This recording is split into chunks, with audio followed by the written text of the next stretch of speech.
We like to think our homes are the one place where the outside world cannot touch us. We lock our doors, turn off the lights, and feel safe behind closed curtains. But sometimes the walls we build do not keep things out. Sometimes they only trap us inside with whatever is already waiting in the dark. This unsettling experience took place about 5 years ago. I had just walked away from a long-term relationship that spanned nearly 10 years, leaving me completely unmoored and navigating single life for the first time since I was 17. Like many people trying to fill a sudden silence, I turned to dating apps.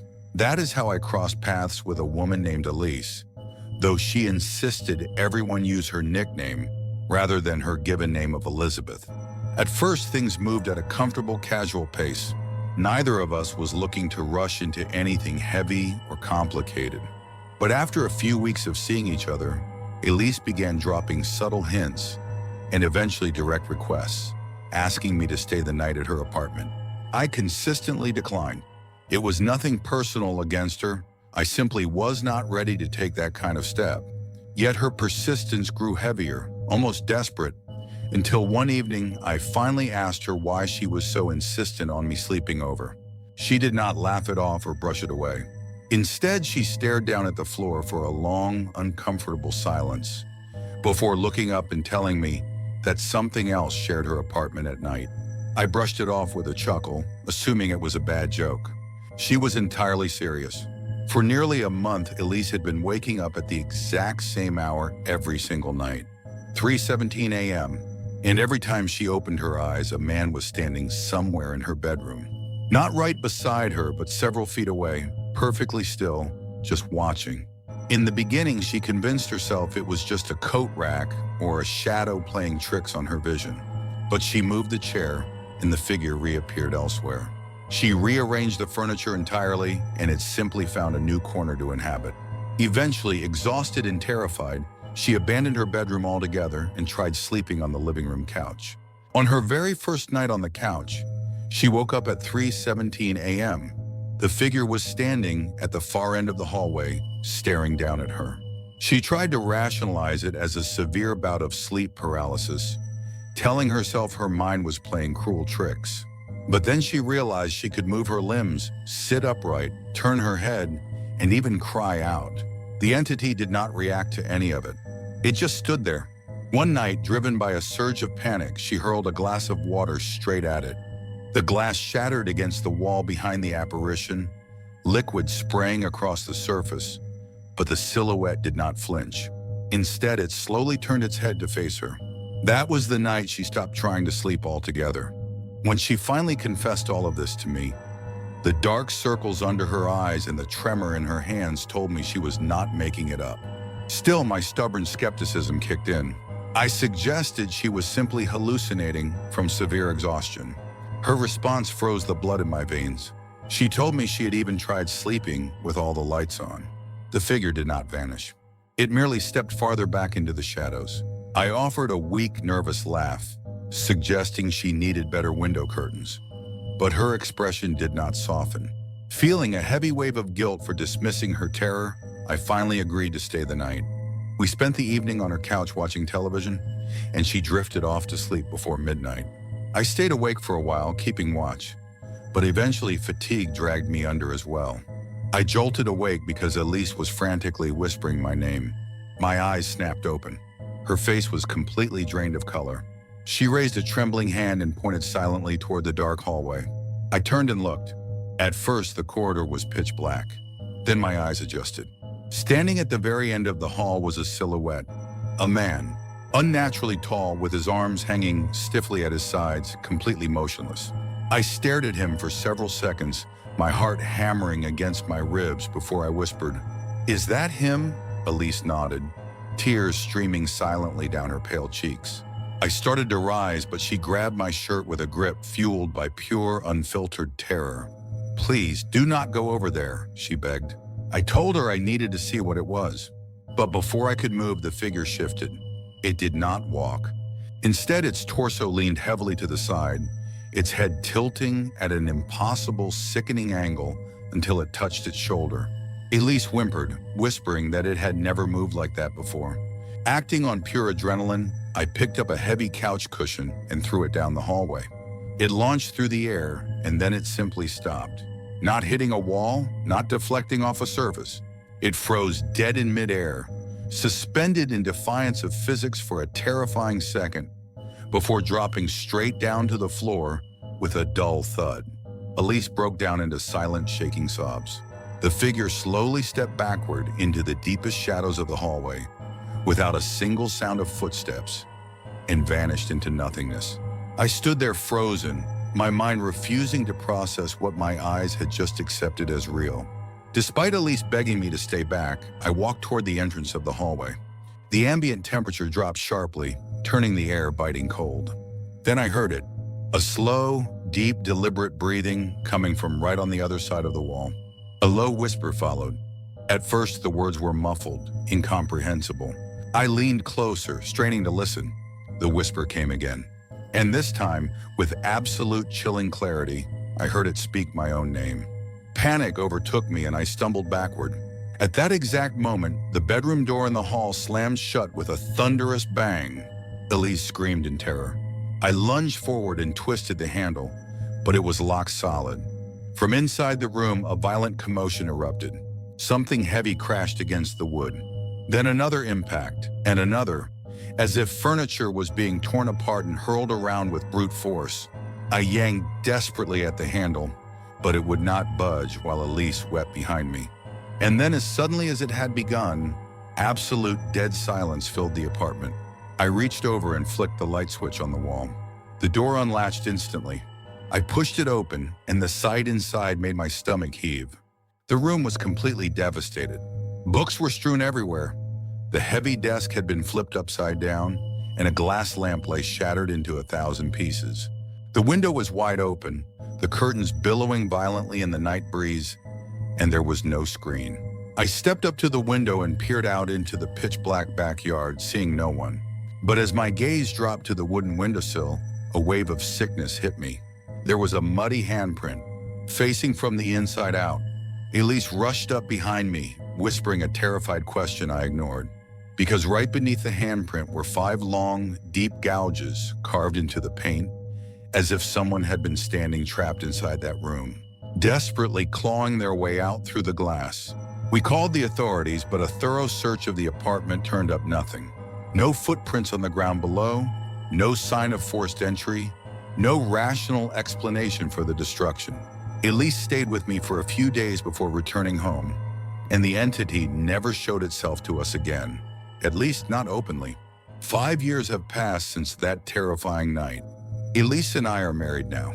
We rarely talk about what happened, though she remains convinced it was paranormal, while I used to search desperately for a logical answer. But I have stopped arguing with her, because there is a final detail I have kept to myself, one thing I could never bring myself to tell her. The morning after that night, while she was away, I returned to her apartment alone. I wanted to look at that window one last time.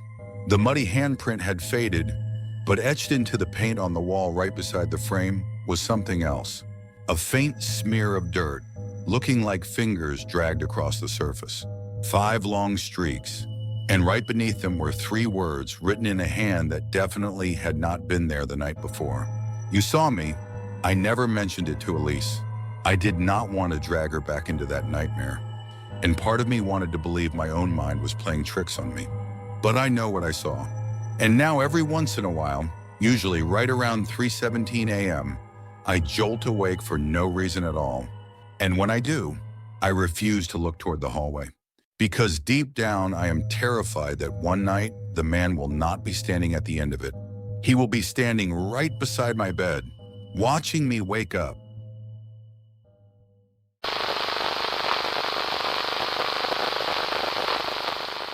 We like to think our homes are sanctuaries, safe havens where the outside world cannot reach us once we lock the doors and turn off the lights. But sometimes a home keeps secrets older than the walls themselves. Sometimes the ghosts in a house are not spirits, but memories of things that never truly left. This unsettling experience took place when I was 18 years old. My parents were notoriously protective, and even at that age, They only agreed to let me stay home alone for a weekend under one strict condition: my closest friend Tyler had to stay with me. There were no parties, no drinking, just two teenagers passing the time with video games and junk food. Friday night was entirely normal, right up until 11:38 p.m. The doorbell rang. Tyler and I froze, looking at each other in the sudden silence. The bell rang a second time. We checked our phones, nothing. I went upstairs, peered through the window, but the porch, the driveway, and the street were completely empty. When I came back down, Tyler urged me not to answer it, and I agreed. Then the doorbell rang a third time. This time, beneath the chime, I heard a very faint voice calling my name. I walked back to the door, ignoring Tyler's warnings, and pulled it open. The porch was completely vacant, but sitting right on the welcome mat was a small bundle of dried flowers. We closed the door, locked it tightly, and spent a restless night. By Saturday evening, we had convinced ourselves it was just some neighborhood kids playing a prank, and I had nearly forgotten all about it. Until exactly 1:06 a.m., the doorbell rang once, then again, followed by 3 slow, deliberate knocks. I looked through the window and saw an elderly woman standing on the porch. She was tiny, with stark white hair, wearing a heavy black coat despite the warm weather. And she was smiling, not a friendly smile, but the chilling look of someone who recognized you. I opened the door a few inches and asked what she needed. She looked at me and asked, "Is Thomas home?" When I told her nobody named Thomas lived there, her smile vanished. She stared deep into the house and whispered that it was strange, before asking about someone named Peter. I told her she had the wrong address, but her demeanor suddenly turned serious. "No," she said, her voice dropping lower. "I have the right house. He is still hiding." She looked straight down the hallway, adding, "He is listening." When I tried to shut her out, she stood her ground, watching the house. We turned off every light downstairs and watched her through the curtains for hours. She did not move an inch. At 2 a.m., 2:33, still there. Tyler wanted to call the police, but I kept saying we needed to wait. Maybe because we were 18 and stupid, or maybe because some part of me didn't want to admit how terrified I actually was. At 3:21 a.m., fueled by a mixture of fear and stubborn frustration, I decided to confront her. I pulled the front door open, but she was gone. A second later, Tyler screamed.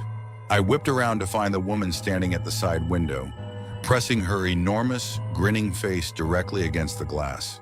As I backed away in sheer terror, she knocked 3 times and whispered, "Peter says hello." Then she dissolved into a quiet, growing laughter that turned almost hysterical before disappearing completely. Just as the police cruiser pulled onto our street, when my parents returned the next morning, the real nightmare began. The moment I mentioned the names Thomas and Peter, my mother went entirely silent, and my father asked a terrifying question. Did she say Peter?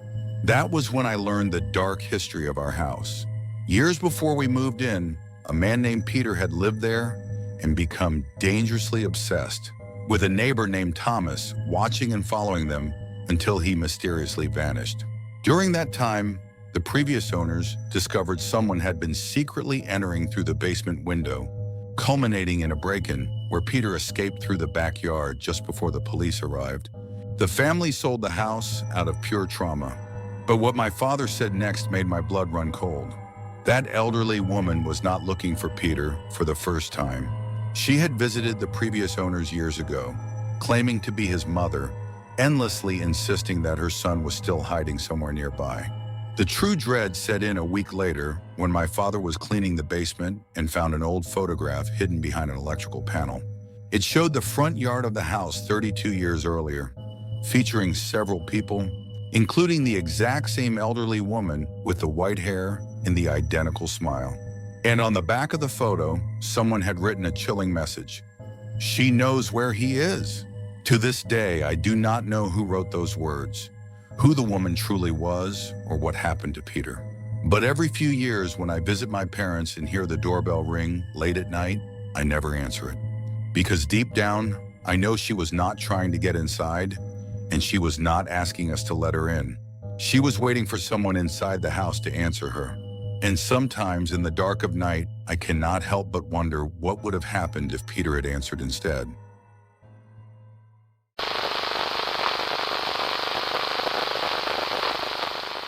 When I was an 11-year-old kid, a strange boy named Lucas moved into the house right next door to ours. He was unusually quiet, someone most people at school tended to ignore because he barely spoke. But we clicked almost immediately for one bizarre reason. We were both completely obsessed with vintage professional wrestling. We could spend entire afternoons arguing about legendary matches and who the greatest athletes of all time really were. One Friday evening, Lucas invited me over to his place for a sleepover. His parents seemed nice enough, though his father gave off an intensely energetic vibe that felt a bit off. He was overly cheerful, constantly cracking jokes, showing us yellowed old wrestling magazines and telling stories about events that happened long before we were even born. But right before sending us upstairs for the night, his demeanor shifted and he laid down a hard rule: never go down into the basement. When I asked why with a nervous laugh, he just grinned and said there were things down there children had no business seeing. Lucas did not crack a smile. Sleep would not come to me that night. Around 2 a.m., soft footsteps started pacing through the hallway outside our guest room door. Peeking through half-closed eyes, I saw Lucas's father walking slowly past. He paused right in front of the basement door, glanced back toward our room as if checking to see if we were awake, and then slipped down into the darkness. A few minutes later, strange noises leaked up through the floor vents. A television humming with static, murmured voices, someone softly weeping, then a sharp, violent bang that made my blood run cold. I hid beneath the heavy blanket, praying for morning. The following morning, Lucas's father was back to his usual, overly friendly self, flipping pancakes and laughing like nothing had happened. He began talking up his massive collection of rare vintage wrestling tapes stored safely in the basement. Lucas chimed in, saying his dad owned hundreds of valuable recordings. My mind instantly flashed back to the locked door and the sounds from the night before.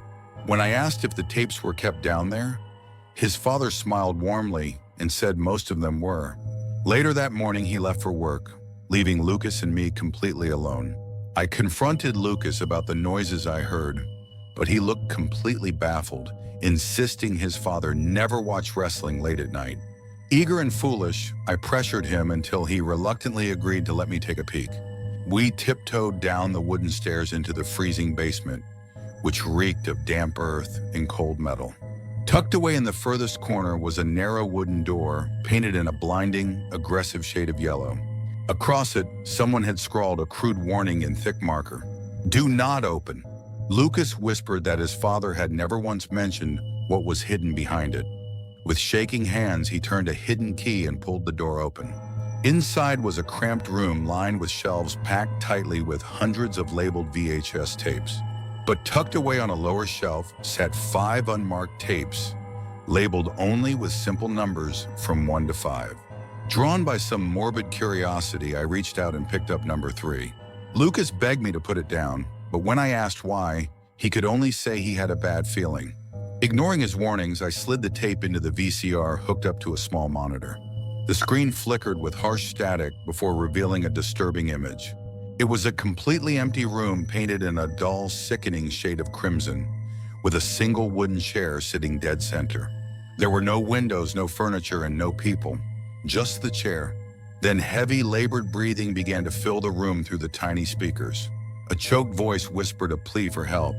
Lucas grabbed my arm, begging me to turn it off, but I was frozen. The camera angle slowly drifted forward, revealing a pair of shoes lying beneath the chair. Someone was trapped on the floor. Suddenly, a second figure stepped into frame, wearing a blank, unsettling white mask. The masked person walked right up to the chair, stared straight into the lens, smiled wide, and whispered, "You are not supposed to be watching this." Panicking, Lucas yanked the power cord right out of the wall, plunging us into darkness. Before we could even catch our breath, heavy footsteps thudded across the ceiling overhead. His father was home early. We scrambled back upstairs just as the front door swung open. His father walked in, offering that same fake wide smile, but his eyes were ice cold. Without a word to us, he marched right past and headed straight down toward the basement. A few minutes later, he climbed back up, looked me dead in the eye, and calmly told me it was time to go home. There was no anger in his voice, which somehow made it 10 times more terrifying. I fled the house without looking back, and Lucas didn't say a single word. The following week, Lucas vanished from school entirely. When I rode my bike over to his house, his exhausted mother answered the door and coldly told me they had packed up and moved away instantly. Right before she shut the door in my face, Lucas peeked out from behind her, looking deathly pale. He whispered a final, chilling warning before his father shoved him away. "Don't tell anyone about the room." That was the last time I ever saw him. Years went by, and I tried to convince myself it was all just a fever dream born from a kid's overactive imagination. I searched for years, but Lucas left no trace, and the old house had been entirely demolished, replaced by a modern building with no basement at all. But then I remembered the one detail I had never shared with a single soul. When the masked man on that tape looked into the camera, he hadn't just given a warning. He had whispered something else, something I was too young to comprehend back then. He had said, "Lucas brought you," and that is when the horrifying truth truly settled in. Those tapes weren't an accident. Lucas hadn't taken me down there out of curiosity. He had been ordered to lead me straight into that room. To this day, I still wake up trapped in the exact same nightmare, standing in front of that bright yellow door while Lucas begs me not to open it. But the door is always open, and the television inside is playing that dreadful Red Room. Except now the chair's empty, the camera is pointed straight at the doorway, and I am standing right there inside the recording, watching myself. And as the masked figure turns to face the lens with a wide, horrifying grin, he whispers, "You are late." I keep telling myself it is just a nightmare born from childhood trauma. I truly hope it is. Because if that tape was real, the most terrifying part isn't what I saw when I was 11 years old. It is the chilling realization that someone recorded me watching it, and whoever made it knows exactly where I'm standing right now.